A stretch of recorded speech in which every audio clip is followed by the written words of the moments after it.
అందరికీ praise the lord. ప్రభువైన యేసుక్రీస్తు నామమున మీకు అందరికీ శుభాలు తెలియజేస్తున్నాను. అందరు బాగున్నారు కదా. ఈరోజు వాగ్దానము కీర్తనలు 75వ అధ్యాయము 10వ వచనము.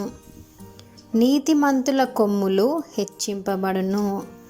ఆమేన్. మనం పూర్తి వచనం ఒకసారి మనం చదువుకుందామా. భక్తిహీనుల కొమ్ములనన్నిటినీ నేను విరుగగొట్టెదను, నీతిమంతుల కొమ్ములు హెచ్చింపబడును.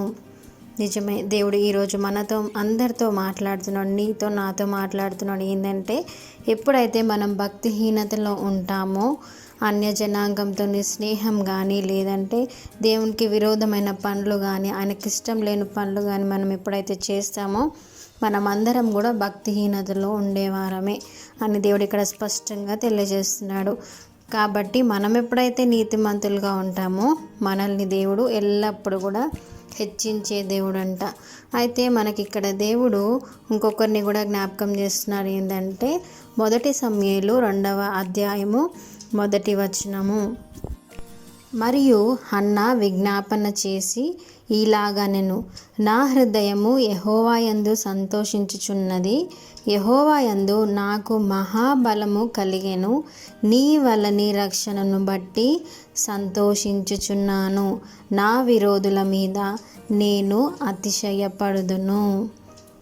Amen, amen. ఎంత మంచి మాటలు కదా. ఇక్కడ హన్నా ప్రార్థన చేసినప్పుడు దేవుడు ఆమె ప్రార్థన విని, ఆమె మూలుగును విని ఆమెని చాలా సంతోషభరితురాలుగా దేవుడు చేశాడు కదా.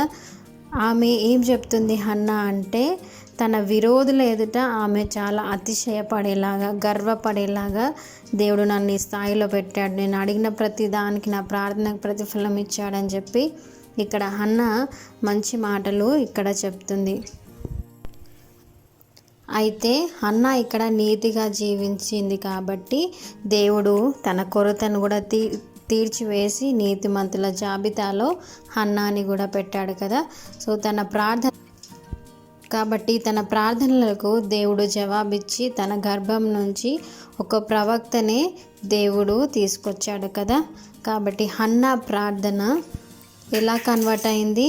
దేవునికి స్తుతులుగా కన్వర్ట్ అయ్యాయి కదా. సో తనకిచ్చిన సంతోషం అంతా ఇంత కాదు. మనం ఇప్పటికీ కూడా హన్నా గురించి మనము వింటా ఉన్నామంటే దేవుడు చేసిన అద్భుతమైన కార్యాన్ని బట్టి మనం ఎప్పుడు కూడా ఆయనకి కృతజ్ఞతాస్తుతులు చెల్లించాలి.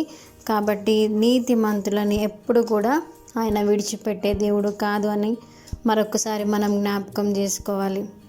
ఈ చిన్ని వాగ్దానాన్ని మీ జీవితాల్లో కూడా దయచేసి క్లెయిమ్ చేసుకోండి. మనం ఎప్పుడు కూడా నీతిమంతులుగా జీవించడానికి ప్రయత్నిద్దాం.